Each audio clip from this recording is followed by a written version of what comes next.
Les ancêtres du peuple d'Israël, depuis Abraham jusqu'à Joseph. Postérité de Sem. Voici la postérité de Sem. Sem, âgé de 100 ans, engendra Arpachshad. 2 ans après le déluge.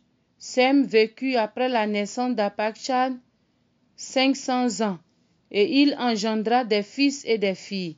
Arpachshad, âgé de 35 ans, engendra Shélach. Arpachshad vécut après la naissance de Shélach 403 ans, et il engendra des fils et des filles. Shélach, âgé de 30 ans, engendra Héber. Shélach vécut après la naissance d'Héber 403 ans, et il engendra des fils et des filles. Héber, âgé de 30 ans, engendra Péleg. Héber vécut après la naissance de Péleg 430 ans, et il engendra des fils et des filles.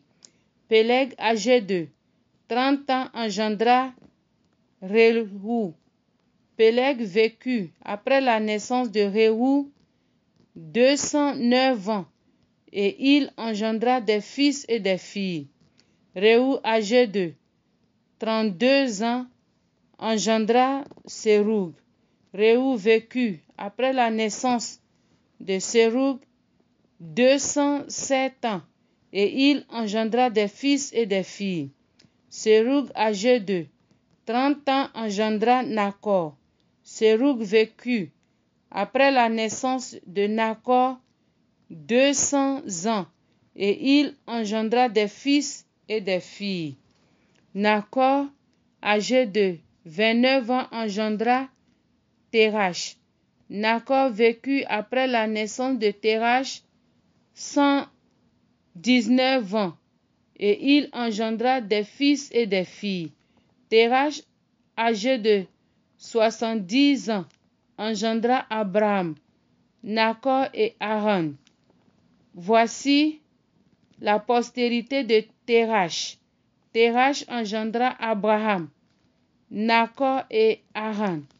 Haran engendra Lot, et Haran mourut en présence de Térach, son père, au pays de sa naissance, à Ur, en Chaldée.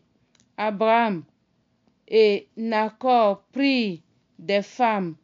Le nom de la femme d'Abraham était Saraï, et le nom de la femme de Nakor était Milka, fille d'Haran, père de Milka et père de Jiska.